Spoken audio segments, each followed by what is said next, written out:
So, entrepreneurial operating system. So, bibigyan ko lang ng konting segue, bibigyan ko lang ng konting background. Yung operating system sa computer science and sa information technology, yun ang nagmamanage.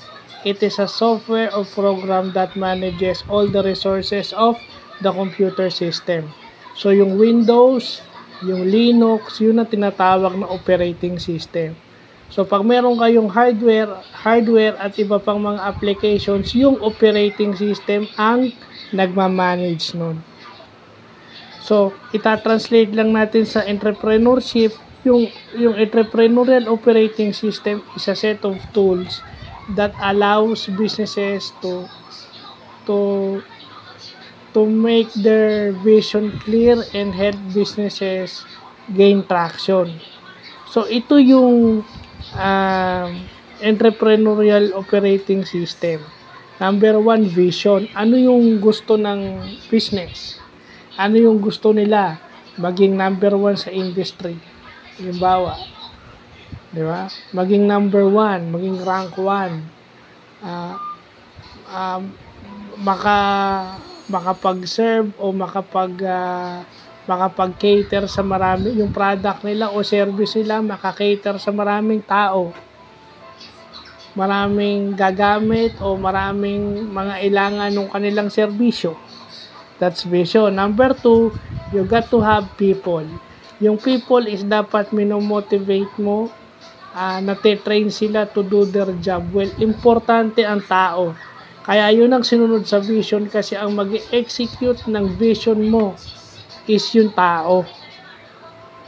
Okay? Kaya kailangan train din sila how to communicate with customers and communicate with upper management o higher ups. Number 3, data.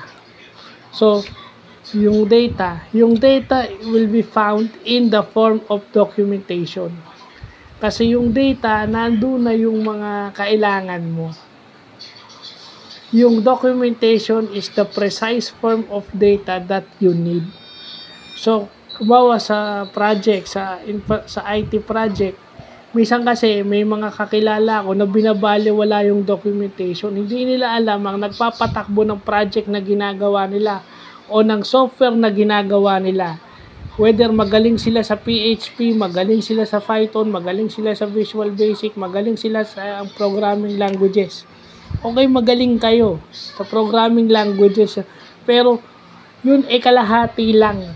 50% lang yun. Pero kung wala yung data, anong silbi ng galing nyo sa programming languages? At saka ino-auth yung susunod, process. Diba? Anong ino-automate nyo? Yung manual process nila, ini-enhance yun. So, kung hindi nyo alam yung paano tumatakbo yung process nila, kasi nga, paano mo malalaman yung process tsaka yung data ay magkapatid yan. Hindi mo malalaman yung process kung hindi mo napag-aralan yung data. Kasi yung data, yung process is the application of data. Paano pinaprocess o paano ginagawang meaningful information yung data. Kasi when data is processed, it is called an information. Yeah? At marami nakakalimutan niya, puro program. Wala naman silbi. Yung conversion factor, hindi alam. Yung formula, hindi alam. So, kung hindi nyo alam yung maliit na detalye na yun, bale, walang programming skills nyo. Issues. Yung mga issues nyo, paano hinahandle, paano minamanage yung mga misunderstanding. So, paano yun para magkaroon kayo ng harmonious working environment. And then last, yung traction. Yung traction is pinakahuli kasi pag maganda ang trabaho nyo, makikilala kayo. Diba? Pag may pinost kayo sa social media, positive yan. Kasi pagka hindi maganda yan, ang post sa inyo, negative. Kasi minsan, yan yung sinasabi, hindi nyo yun na nga yun. You would never understand what an individual or a group of people is feeling without you being at their shoes. Kasi kagaya sa akin, hindi nyo naman alam kung paano inaasar eh. Madali lang sa inyo magsalita na bakit nababother, bakit nagaganito. Sa inyo kasi pwedeng hindi nyo pasinin kasi kayo yung nangaasar. Wala naman sigurong nang asar sa inyo. Diba? And may mga tao kasing hindi naman inasar ever since. Diba? So, yun lang po.